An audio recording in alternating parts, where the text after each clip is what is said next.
Our mics on? All right. Barb, let me know if you can hear me.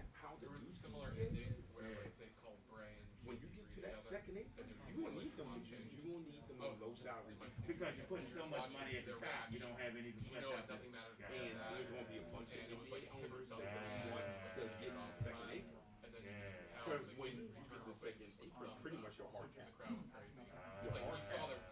Word. See you, Barb. All right, we're good. Thank you.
particularly Eagles dude, the Italian Eagles dude. That was Dick Bruno. No, after that, it was terrible.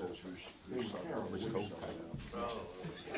All right, everyone. We have head coach Jamie Dixon, Jacoby Coles, and Emmanuel Miller. We'll start with the opening statement by the coach. Well, obviously a great game for college basketball. The challenge, and obviously we got the win down. Our execution down the stretch was the press, the trap. We don't use it a lot. We use it effectively and got the foul. I mean, the clear push in the back. I don't know how it wasn't intentional. But I guess that's what they didn't see it. He said he was going for the ball.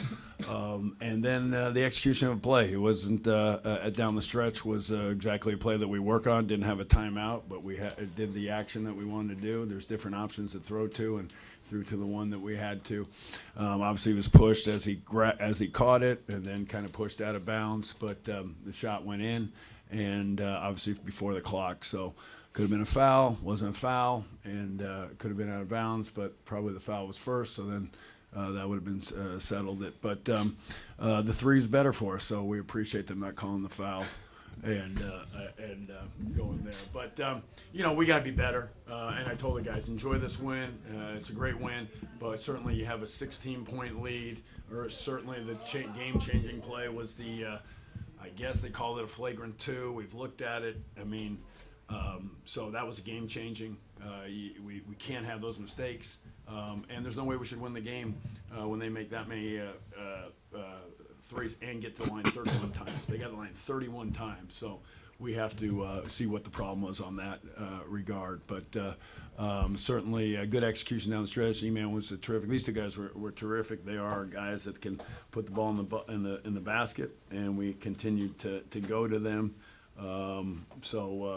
Their efficiency's been pretty remarkable throughout the year, and it's continued in this game as well, even with a very physical team that we play. They're very good. Georgetown, they're obviously at full strength now, not the team that they had early in the year, and they were extremely physical. I mean, 24 I love 24 Cook. I mean, his numbers aren't huge, the 6 free throws, but his physicality, he just knocked us all over the floor. He is truly a physical player. They're a very physical team. Obviously, Styles is. They pushed us all over the place, and so we've got to get adjusted to that because they were knocking us all over the place the entire game. First, for both of you guys, both of you all offensively were pretty special today. Mm-hmm. What was it about their defense that you were allowed to exploit? Mm-hmm. And when you get into a zone like that, what does that feel like? I played with Jacoby for 3 years now. We came into TCU together, and the chemistry we've been able to build has been truly special. We both have a great feel for the game. Jacoby has a great feel for all over the court. So when Jacoby's out on the court, that not only allows him to score, but he also does a great job of getting other players open. And so today, when Jacoby got the ball in the middle of their zone, we did a great job of just finding the open spots, and Jacoby did a great job of not only hitting the shot when it was open, but also getting the ball to us. So I think he just helped us out a lot. I think that we did a good job today executing as a team. Obviously, we got in foul trouble, but me and E-Man built some good chemistry.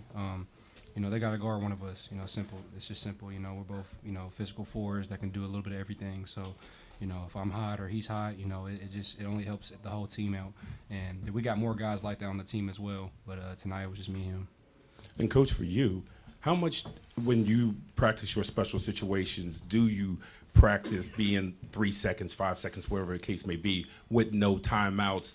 Was there something that you went to by default? Every single day. Every single practice. So that was by default the alignment, which you're We had no looking for. timeout. They knew exactly what to do, and they threw it to the right guy. And you got to be strong, be prepared to be pushed. But yeah, there's options. But that was 3 seconds or less, in which we do that a lot. We do that play a lot. There's 2 different options to look at, and with 3, I guess. We don't want to rely on getting it up front. We try to go deep with it. So in certain situations, but great and we're sitting here. But the pass Micah made too, because they had a guy on the ball jumping. He had to run and jump and throw. So we got to speak to that as well.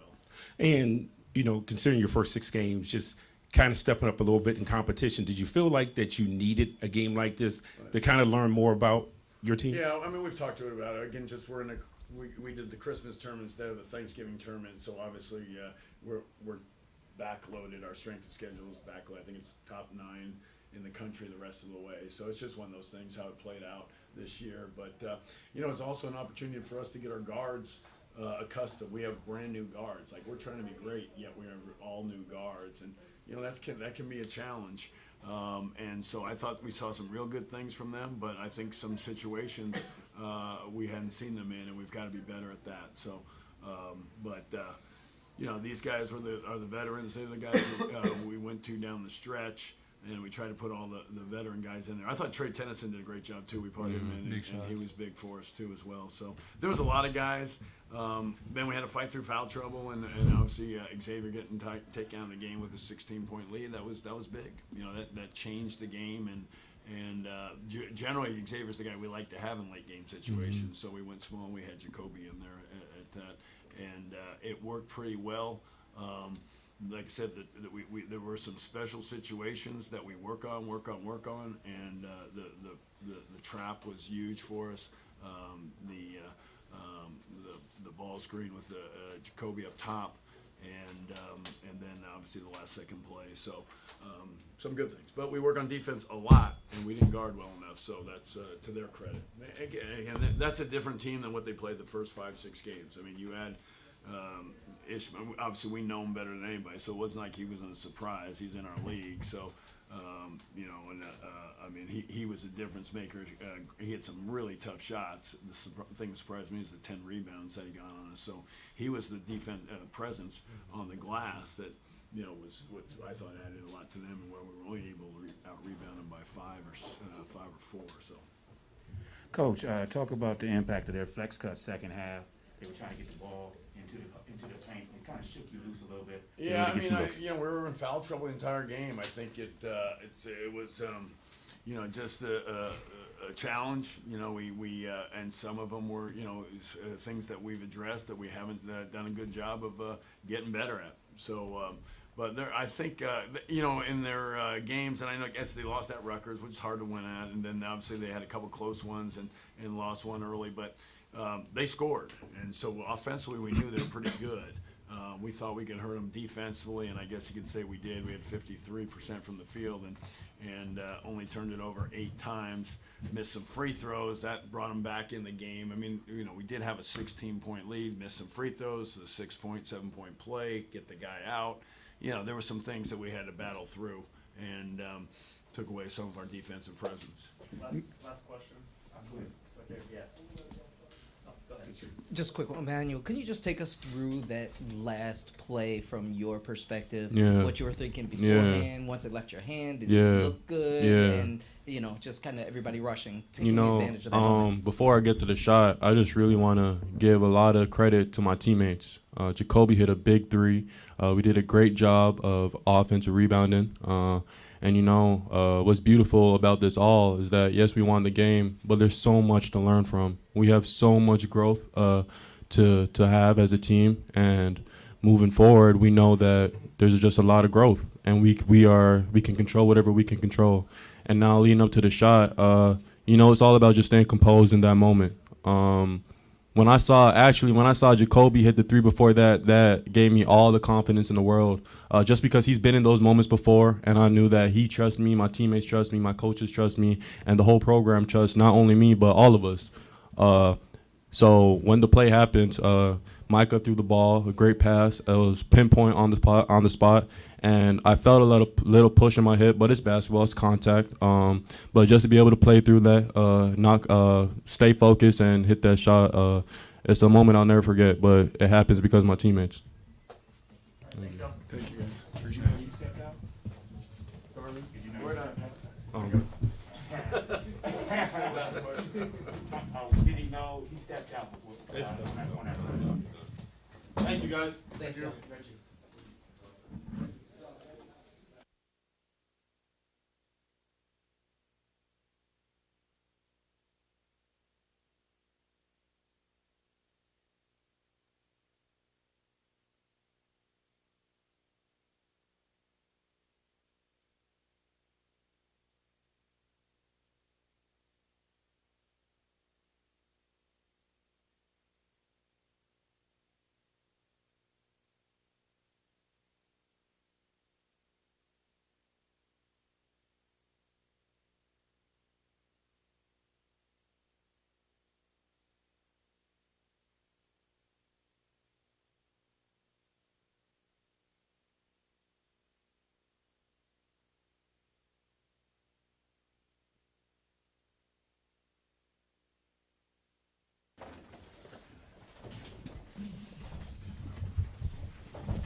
Yeah, I mean, that was a great college basketball game. Obviously, we love the battle. It's the third time in 4 years that I've had an opportunity to compete against Jamie at TCU. 2 times when we were at Providence and had a couple of competitive games there. You know, a lot of things went through our head in that last one. You know, do you miss? You know what I mean? Do you make it? A lot of things went there. But let's talk about the elephant in the room. Let's talk about that and get that out the way so we can get this here. We had 3 of the best officials in America on our game today. High-level officials, Final Four officials, regional finals officials. The game is not defined by one play, right? And that's all everybody's going to talk about. We had opportunities throughout the game. We missed a lot of free throws, missed a couple of blockouts, and everybody's always going to think about the last play, what could have, should have, right? Give them credit. They had to throw the pass, the kid caught it, and he made the shot. Because of the technicality in the rule is what it is. If he would have called him out of bounds and it went in, that's the only way it could have been overturned. So let's make sure everybody understands this. Those 3 officials that just officiated this game are 3 of the best officials in all of college basketball. And if I can have them on my next game, I would. So it didn't fall our way, but let me tell you what happened today. Our men grew up. I thought we battled. We could have easily packed it in coming out. I think they went on a 7-0 run. We had to call a timeout. I thought our men grew up. I thought we were resilient. I thought we were calm. I thought we were collected. I thought we were tough, right? And again, as you're building programs and as you're building a team, I give my team an A+ on their resilience. I give them an A+ on their character. I give them an A+ on their toughness today. Is it tough to win? That's my fault. I lost this game for those kids, and I'm going to do a better job the next time we coach. We got a week off to prepare for Syracuse. That's going to come in here next weekend. It's 11:30 game on Fox. I hope people come and support. That made a difference today. The energy in the building made a major difference today. And little by little, Georgetown will get there, right? In order to get to the mountaintop, you got to fail a little bit first, and that's okay. Proud of our men. Really, really proud of our men. So whatever questions you guys have, make sure they're positive. It's not negative about officials, and praise both teams. One team won, another team's devastated. The Hoyas will be all right. It's not the end of the world. Christmas is coming. Everybody's going to get a gift, right? We're all right. Hoyas will be all right. Nobody's going to feel bad about us. Start with questions from Kareem Copeland from the Post. Hey, can you guys just take us through that last scenario of electing not to call the timeout as you guys were watching the clock kind of go down? As far as I didn't want Jamie to get a chance to set his defense, right? He's one of the best coaches in the country, and he does a great job. So we had the ball with the person who we wanted it with, and it worked. So, and again, you always keep a timeout in your pocket. You never know, right? If the ball would have went out of bounds. But I thought I wouldn't change anything we did different. Maybe missed a free throw because a 3 beat you of what you did. Maybe missed it. Rule of thumb is under 3 seconds. You probably should think about it. But, you know, that can go a lot of different ways. And that's why you guys are there and I'm sitting right here. Patrick Stevens next. With that rule, do you think that's something that should be reevaluated? Obviously, that's an off-season rules committee type thing, but is that something you think should be reevaluated, or is it you're adding on to already excessive or extra review type stuff? No, I think it's a fair question. If they can review it to see if he was out of bounds and it could be reversed, then I think we do have to take a look at that. Right? Not because we were on the other side. What's in the best interest of the game, not so much what's in the best interest of Georgetown at this point. Right? What's in the best interest of the game to keep the game fair, equitable, and even across the board. If he would have called him out of bounds and the ball went in, he can take a look at it and say, well, no basket. So you look at it the other way and you can't make the call because there was no call on the floor. Maybe it's an opportunity for us to open up that and take a hard look at it to see if we can do that. Go to Marcus Washington. Ish, after a slow start, you really got cooking and really got going. Is it one of the things is just working the rust off? Did you find something?